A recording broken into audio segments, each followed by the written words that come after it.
So, goeiemôre. My naam is Andrei, vir almal van julle wat by die huis kyk. Dis lekker om vandag saam met julle so 'n bietjie 'n informele kerk te hê. En ek gaan niemand vir julle op die spot sit en vra dat ons moet begin sing met iets nie, want ek weet dit kan dalk ongemaklik raak. Julle het al klaar vandag gesing, gelukkige verjaarsdag, so ons gaan dit nie weer so iets doen nie. Kan ek vra, kom ons sit net so dan bid ons saam. Almagtige God en Vader, dankie vir die grootheid en die liefde. Dankie dat U oor ons skyn soos die son op hierdie oomblik oor ons skyn. Dankie dat U hier is, elke oomblik. En partykeer wanneer dit donker is in ons lewens en ons voel U is ver, U is nog steeds daar, ons sien U net nie raak nie. Help ons asseblief, Here, om U nabyheid en U liefde, U krag, U sorg te ervaar vandag. In U naam bid ons dit saam. Amen. Ek wil vandag praat oor die manier wat ons deesdae so selfone is. Ons is bietjie, ons is shockproof. En ons is, dis nie van self so nie, ek bedoel ons het gegroei na 'n plek toe waar ons redelik beskermd is. Die ouens wat ek van hou om goed te lees praat van ons is gebuffer deesdae teen die lewe. Maar dit was nie altyd so gewees nie. So ek het gedink, net om te verduidelik hoeveel ons verander het as mensdom in die laaste paar honderd jaar, wil ek vir julle 'n paar voorbeelde gee wat 'n mens nie aan dink nie of nie weet nie. Soos die eerste ene wat een van my gunsteling voorbeelde is dat in die 19de en tot die middelste 20 eeu nog, was daar mense wat geglo het dat as jy swanger is, dan moet jy nie na 'n dieretuin toe gaan nie. Vir 'n eenvoudige rede is, julle almal kan seker raai hoekom, want as jy na die olifante kyk, dan kan jou kind ook groot ore hê. Dis is letterlike argumente. Hulle het vir swanger vrouens geadviseer om te sê, bly weg, dieretuine was nie altyd plekke gewees nie, maar het was meer soos die sirkus wat na jou area toe gekom het, en dan, as die dieretuin na jou area toe gekom het, hulle gesê, moet asseblief net nie gaan nie, want nou sien jy die ape, en dan het jy hierdie harige kind, jy wil nie dit hê nie, so bly weg, as jy swanger is, bly eerder tuis, bly weg, want dit wat jy sien, gaan in jou in, jy is poreus, en dit gaan in tot in jou baba, en dit affekteer wat jy is. So, ek het aanvanklik gedink is nonsens, maar toe dink ek, die storie kom eintlik so van Queen Elizabeth II af, en toe sien ek Charles, nou die dag, koning Charles met sy ore, en dan wonder ek, was hy nie dalk maar by 'n dieretuin gewees, wat sy die olifante gesien het nie? So, maar dis net 'n voorbeeld van hoe ons deesdae glo, nee, hierdie goeters is, ons is gebuffer teen die goed daar buite, dit gaan nie in ons in nie. 'n ander voorbeeld wat ek laasweek gesê het is, die woord boredom, om bored te wees, die byvoeglike naamwoord vir verveeld wees, is 170 jaar oud. En julle kan weet waar kom dit vandaan, is ouens wat moes gate boor, en dit was so 'n vervelige ding gewees, dat die woord ontstaan het. Nou, hierdie is nie die eerste keer in die geskiedenis van die mensdom, dat daar 'n vervelige ding gedoen is nie. Ek bedoel, jy het ouens gehad wat klippe gehad het, en gate gegrou het, en goeters oor en oor dieselfde ding gedoen het. Ek dink, as jy 'n vrou was, moes klere was, elke dag, oor en oor en oor en oor, of 'n man was, wat oor en oor dieselfde ding, klip by die pad moes haal, gaan ploeg het, gaan plant het, gaan oor en oor. Die goeters kon vervelig gevoel het, maar omdat ons nie so gebuffer was nie, was daar nie nodig gewees vir 'n woord vir hierdie goeters nie. Jy was geconnect gewees met die wêreld om jou. As daar iemand se koei is wat 2 plase verder kleintjie gekry het, het dit met jou gebeur ook. Jy het hierdie goeters gevoel in jou binneste. Jy was connected aan die wêreld om jou. En dit klink vir ons goed, want ons is so geïsoleerd deesdae. Maar dit was ook 'n gevaarlike tyd. Dit beteken, as jy op pad winkel toe was om gou iets te gaan kry, of veld toe was, of na jou besigheid, of waar ook al toe, was jy oop gewees, jy was poreus gewees vir iets om jou oor te neem. Jy kon net sowel 'n ontmoeting met 'n bose gees as met 'n engel gehad het.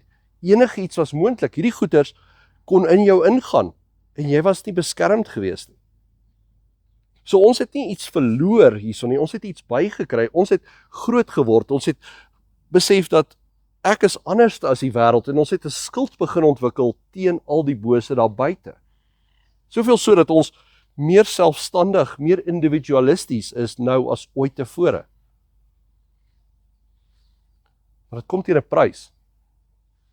Ja, ons is gebuffer teen al die seerkry daar buite, Ek bedoel, selfs hierdie vanoggend is eintlik 'n praktiese sosiale voorbeeld van hier sit ons sonder krag, nie die einde van die wêreld nie, ons hou sonkerk, dis hy.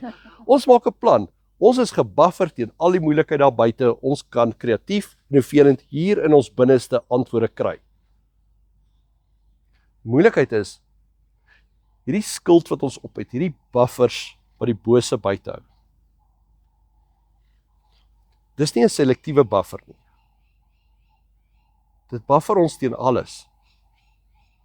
En nou leef mense in 'n tyd waar selfs al God, as God opdaag en vir jou wonderwerke doen, is die eerste ding wat jy dink is, wow, dit gebeur, en die tweede ding wat jy dink is, was dit regtig 'n wonderwerk? Was dit nie net toevallig nie? Sou dit nie maar net in elk geval gebeur het nie? Was dit nie maar net die wetenskap, die saamloop van omstandighede of dinge wat gebeur het, ons samelewing wat ontwikkel het tot op 'n plek waar ons hierdie goeders kan laat gebeur, so daar het dit gebeur nie?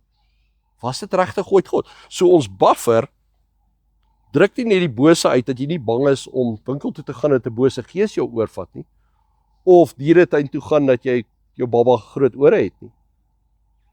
Dit druk ook die Here uit. Ons het natuurlik 'n bietjie verder gegaan as die 19de, 20ste eeu, waar hierdie goeders begin het. Ons het dit 'n tree verder begin vat. Op daai tyd was jy nog grootliks iemand gewees wat moes kies, waar gaan jy werk of in die familiebesigheid ingaan, gaan jy ook in die myn werk soos jou pa of op die nywerheid, op die fabriek waar hy gewerk het. Maar vandag het ons al hierdie opsies. Ons het buffer so sterk gebou om ons, dat ons kan besluit, nee. Selfs my familie, die momentum, die tradisie, die samelewing, die dorp waarin ek is, dit definieer my nie. Ek kan kies wat ek met my lewe wil maak. Ek het vryheid om te kies wat ek wil gaan doen, wat ek wil gaan word, wat ek wil gaan swat en of ek nie wil gaan swat nie. Of ek trou, met wie ek trou, waar ek trou en of ek glad nie trou nie. Al hierdie goeders het moontlik geword toe ons begin bufferd word het. En toe kom die internet en sosiale media, toe kom tegnologie en dit sit hierdie ding in 'n volgende rad. Nou kan jy besluit wie jy is. Om die waarheid te sê, vandag is dit nie net wat gaan ek doen wat belangrik is nie. Die keuse om jouself te wees is die belangrikste keuse wat ons mee nou leef. Ek het hierdie goeders al voorheen in preke gesê, maar is die eerste keer wat ek dit so saam probeer squash, maar die harde realiteit van die tyd waarin ons leef is mense is nie bekommerd oor hel toe gaan nie. Dis nie hulle grootste vrees nie. Niemand lê in die nag wakker en dink, gaan ek hel toe gaan soos 'n paar honderd jaar terug nie. Mense lê wakker en dink, gaan ek eendag oud wees en gelukkig wees met my lewe? Gaan ek eg gewees het aan wie ek is? Of gaan ek net 'n rat en iemand anders se masjien wees? Was ek eg gewees aan wie ek is? Was ek innoverend en kreatief en was ek eie aan myself, of was ek maar net soos almal? Nou hier is die ironiese ding. Ons hoogste prestasies deesdae is om innoverend, kreatief en eg te wees. Okay, maar hoe weet jy is kreatief, innoverend en eg? Hoe weet jy dit? Wel, die antwoord is, mense sê dit vir jou. Iemand kom by jou en sê, ja, ek is mal oor hoe kreatief jy is, jy het altyd idees, jy het altyd antwoorde, en dan kry jy bevestiging, ek is kreatief. Is ek eg? Mense kom by jou en sê, ek hou daarvan hoe jy net jouself is. Jy is dan maar altyd getrou aan wie jy is, en dan kry jy bevestiging. So die ironie is, hoe meer ons gebuffer word teen die wêreld daar buite, hoe meer is dit asof ons in 'n woestyn is en honger en dors is vir bevestiging vir wat binne in hierdie bubbel is. Ons is so beskerm teen wat daar buite is. En dit beteken ons is uitgehonger vir enige iemand wat vir ons sê of ons lewens op die regte pad is. En dit wys my ons almal stoei daarmee.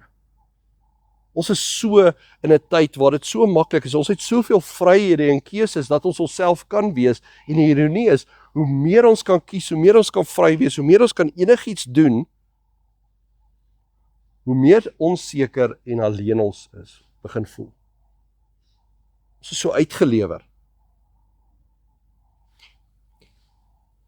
Nou, hoe kry 'n mens jou lewe weer dat dit sin het? betekenis het. Weer terug dat ons nie hierdie angstigheid en depressie en hierdie onsekerheid, hierdie imposter syndroom voel elke dag nie.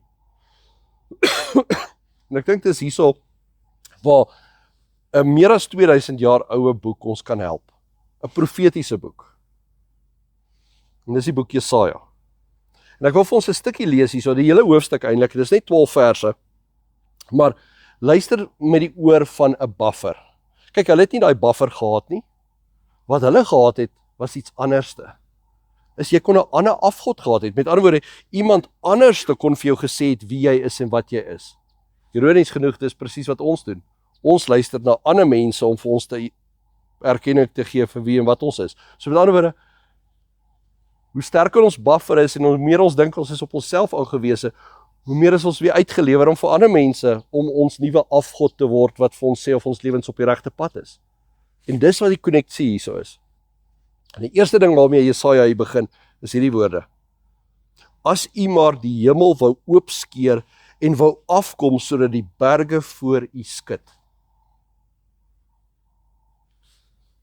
So waar kry ons antwoorde? Ek dink dis die eerste leidraad wat ons kry. As 'n mens so geïsoleerd en gebufferd voel, as jy onseker voel, as jy voel jy is alleen en op jou eie en niemand verstaan nie en ek weet nie waartoe my lewe op pad is nie. Hier's die eerste ding. Die antwoord gaan nie uit jou uitkom nie. Jy gaan dit nie gaan uitfigure met Netflix en popcorn nie. Jy gaan nie 'n paar afdae kry en dan sê ek gaan nou fokus op wat my gelukkig maak. Om daai buffer te probeer sterker maak ons net meer alleen, meer dors vir ander mense wat vir ons sê wat ons is. So in 'n ander woorde, besef net hierdie ding van ek gaan nou ophou om ander mense gelukkig te hou en ek gaan myself nou eerste stel. Dis net weer 'n keer die buffer wat praat. Dis weer net dieselfde ding. Dit gaan net ons meer in die woestyn alleen honger en dors los. Jesaja begin, as iemand net deur dit wil breek, as hy net wil inbreek in my babbel in ons skepping in my wêreld in. As iemand die hemel wil oopskeer en wil afkom, sodat die berge voor u skud. Kom af, soos 'n vuur wat fyn houtjies laat brand, soos 'n vuur wat water laat kook. Laat die naam so aan die vyande bekend word. Laat die nasie so voor die bewe. Toe hy wonders gedoen het, wonders wat ons nie verwag het nie, toe hy destyds afgekom het die berge voor hy geskit. Is dit nie maar eintlik waarmee ons deesdae stoei nie? Is dat die skudding wat ons deesdae voel, die aardskudding, die onsekerheid, die dinge wat ons aan mekaar laat val, ons kaarthuisies omstamp, is dat ons voel daar's niks besonders nie. Elke week is maar net soos die volgende week. En dan hardloop ons net na die volgende maand toe tot ons ergens 'n vakansie kry en ons worry oor geld en ons worry oor ons kinders, ons worry oor dit. Maar dis hierdie bose siklus waar alles eintlik voorspelbaar geraak het. Jesaja begin om te sê is, as die Here opdaag, gebeur goed wat jy nie verwag nie. Hy skeur die aarde oop. Niemand het nog so iets gesien nie. Ons verwag dit nie. As die Here opdaag, gebeur wonderbaarlike, onmoontlike dinge. Ek dink dis die eerste ding. Die antwoord kan nie uit ons uitkom nie. En partykeer dink ons die antwoord moet hier wees. En dit is nie. Maar ek dink dan sal 'n tweede ding wat nogal belangrik is, en dis vers 4. Begin so. Van ouds af het niemand so iets gehoor nie. Niemand so iets verneem nie. Het geen oog 'n God gesien wat vir die wat op hom vertrou, doen wat u dien nie. U kom die te hulp, wat met blydskap doen wat reg is. Die wat onthou, hoe u wil hê hulle moet lewe, was kwaad vir ons. Ons het gesondig. Ons het so lank daarmee aangehou. Hoe kan ons dan nog gered word? Ek dink die punt wat hierso uitkom is dis nie net dat niemand so iets gesien het nie. Sê die God is anders as wat 'n mens verwag. Juist die goed wat ons dink onmoontlik is, dis die goed wat hy doen. Hoe kan enige iemand my vergewe nadat ek so lank my eie koninkrykie probeer bou het, my eie lewe probeer definieer het, my eie aksies probeer regverdig het. Nadat alles aan mekaar val, Hoe kan enigiemand my vergewe? Hoe is daar enigiemand wat my nog 'n kans kan gee? Maar dis presies wat God doen. Dis 'n radikale God hierdie ene. En ek dink is dalk belangrik dat ons mekaar sê, is hoe groot is jou God? Want Jesaja se God is die God wat die hemel oopskeer en radikale dinge kan doen. Waar ons God is klein, voorspelbaar, mak. En hy is nie. Hy is nie, en dis ons frustrasie, ons kom op 'n plek waar ons vir mekaar vra, help dit ooit om te bid? Want die God wat ons aanbid, het ons so klein gemaak, dat ons dink, maar hy kan niks doen nie. Terwyl in sy grootheid, is ons soos klei, wat die pottebakker kritiseer. Ons verstaan hom nie eers nie. En dan probeer ons hom in 'n boks sit. Maar hier is nog 'n ding van vers 6 af. Ons het almal geword soos mense wat onrein is. Ons beste dade is soos vuil klere. Ons is almal soos verdroogde blare. Ons word deur ons sondes weggewaai, soos deur 'n wind. Daar is niemand wat tot U om hulp roep nie. Niemand wat sy krag in U soek nie. U het ons in onsself oorgelaat. U laat ons wegkwyn deur ons sondes. en hier is die interessante ding. So hy is besig om die argumente voor, is hierdie God breek in, hy kan dit doen, hy doen radikale dinge, maar dan voer hy 'n bietjie ander argument hier. Hy sê, gaan kyk wat jy probeer bou het, gaan kyk wat jy probeer doen het. Jou beste pogings om jou eie lewe te definieer, om self 'n naam te maak, om iets te doen, dis soos vuil wasgoed. Jou beste pogings is vuil wasgoed. So wat is die probleem daarmee? Hy argumenteer hier om te sê, die probleem daarmee is niemand vra vir die Here vir hulp nie. Die probleem is nie dat ons vuil wasgoed het, en die probleem is nie dat ons sak nie, die probleem is nie dat ons sukkel en misluk nie, dis wie ons is. Die probleem is dat ons dink, ons kan ons eie gemors rondsmeer en iets mooi bou. En ons kan nie. Ons het iets van buite af nodig. En die moeilikheid is, ons leef in 'n wêreld waar ons mekaar so prys vir wat ons doen, dat so erkenning gee vir ons eie besonderheid, innovasie, uniekheid, en ons het tegnologie aan ons kant wat dit help, dat dit eintlik die illusie skep dat ons mooi goeders doen, terwyl die realiteit is, ons is in hierdie bubbel vasgevang, ons is in 'n echo chamber waar ons onsself net prys. Ons het meer as dit nodig.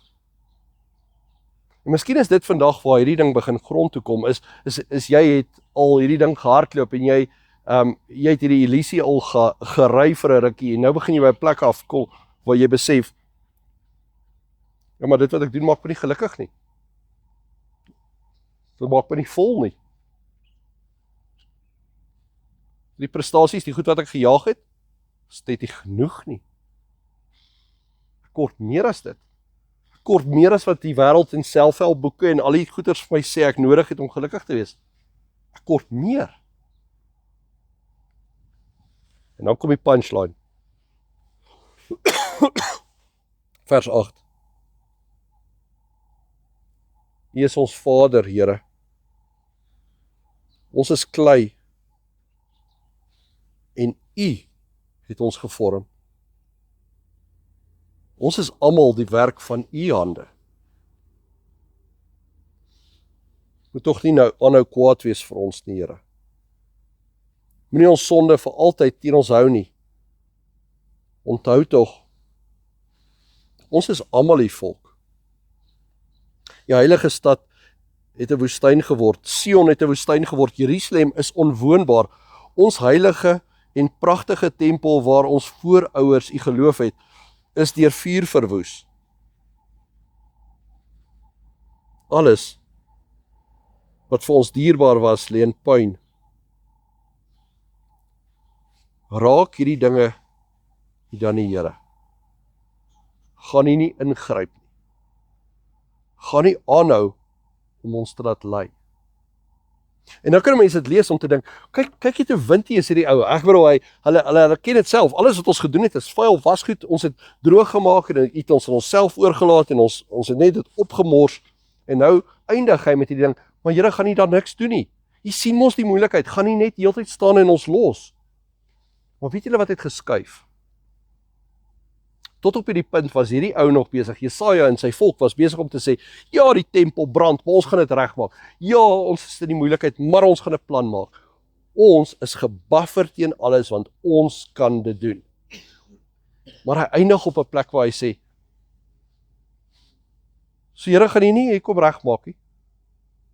Die beeld hierso is soos 'n 4-jarige of 'n 5-jarige wat self wil alles doen, self wil koeldrank ingooi en dan gooi hulle daai glas af en dit shatter die hele kombuisvloer vol en is nat en sticky en vuil en alles. En jy kom in 'n hardloop en jy sien wat gebeur en jy sê kom ek en hulle sê nee, ek sal self. En hier maak hulle dit net erger. En dan draai hulle na jou toe en sê, "Maar pappa, gaan jy dit net? Gaan jy dan nou niks doen nie? Gaan jy my nou nie help nie?" Né? Maar die skuif het gekom is, hierdie kind het besef, ek kan dit nie regmaak nie, ek het my ouer nodig. Hoe lank gaan ek en jy nog soos klein, stout kinders wees, wat nog nie by daai punt uitgekom het nie om te dink, hierdie lewe in die week wat kom, die uitdagings wat voor ons is, die onsekerheid oor ons toekoms, ekonomie en gesondheid en al hierdie goeders, ons gaan dit self uitfigure, Here, ons sal jou roep as ons jou nodig het. Hoe lank gaan ons so gebuffer bou aan wat ons dink betekenis gaan gee, en ons in effek net verder gaan uithonger, en gaan dorser maak. Ek dink die groot ding wat ek besef het met hierdie navorsing vir hierdie is dat jy kan nie jouself volmaak nie. Die wêreld sê vir ons, as jy nie die regte app het, die regte internetkonneksie het, die regte bietjie lak het en die regte houding het, kan jy innoverend kreatief jammer.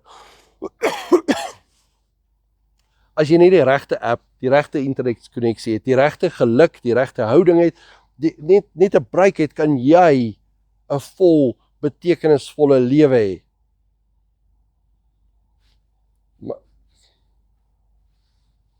Ek gaan nou 'n banale beeld gebruik, maar dis soos om jou eie urine te drink en te dink jy gaan hydrated word.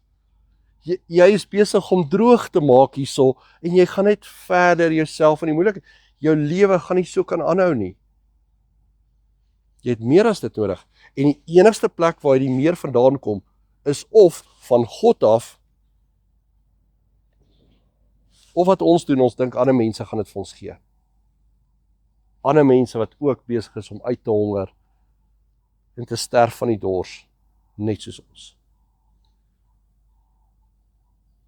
So hoe kom jy die ding grond toe? Want ek en jy gaan nie uitry en ons word geroep om sout en lig vir die wêreld te wees. Ons is geroep om iets van Christus te verduidelik hierso. En ek dink as ons hier uitstap, is die eerste ding is dat ons bietjie anders te kyk na onsself. Ons is geneig om te sê, ja, ek moet net harder shockproof wees, ek moet net minder kwesbaar wees, ek moet net sterker wees. Van Christus, Jesus was die teenoorgestelde voorbeeld. Ek bedoel, as hy kom na ons toe in hierdie gebroke wêreld in,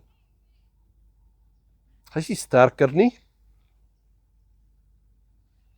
Hy is poreus. Ons seer word in hom in sy seer. Om sterker en harder, meer selfversekerd, al hierdie goeders na te jaag. Dis nie om soos Christus te word nie. Om soos Christus te word, is om oop te wees om te besef, jy het nie die antwoorde nie. Nie vir jou lewe nie. Nog nie vir anders nie. Jy het hom nodig. Jy het hom nodig om jou te kom help. Jy gaan net 'n gemors maak. Maar as jy net 'n gemors gaan maak, wel die persoon wat langs jou is, wat besig is om die gemors te maak, hulle is nie so anders as jy nie. Jy is dalk net beter daarin om dit weg te steek. So met ander woorde, vra vir ons vir empatie, vir ander wat droog maak, foute het en swak is, want dis wat die Here met ons het. Suksesvolle lewe is nie een waar ons sterk kan staan nie, maar is een waar ons kan kwesbaar genoeg wees om te erken, Here, U is die pottebakker en ek is die klei. Maak my reg. Maak my heel. Want as ek dit gaan probeer doen, is my beste poging vuil wasgoed. Is my beste poging mislukking.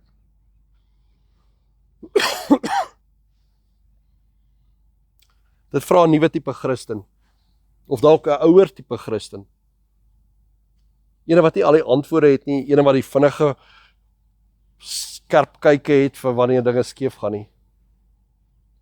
Maar iemand wat sag na ander mense kan kyk, want die Here kyk sag na jou.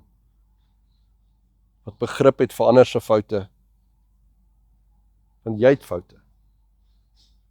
Besef dat ook hulle is klei in die Here se hande. En hy is besig met hulle. Die antwoord is nie soos die wêreld sê, om meer sterk en shockproof te word nie. Die antwoord is om klei te word. Kom ons bid saam. Almagtige Vader, U ken ons binne, buite, U ken alles van ons, U ken ons gedagtes, U ken ons. Maar Here, ons leef met die illusie dat ons soos donker brille, dat ons die wêreld bietjie kan buitehou, dat ons onsself kan buffer teen wat daar buite is, maar gelukkig is U groot en sterk, U kom deur daai buffer in. En dank Vader daarvoor, Here, want ons is honger en dors vir meer. Gryp asseblief in ons lewens. Gebruik ons hierdie week. Maak ons klei in U hande.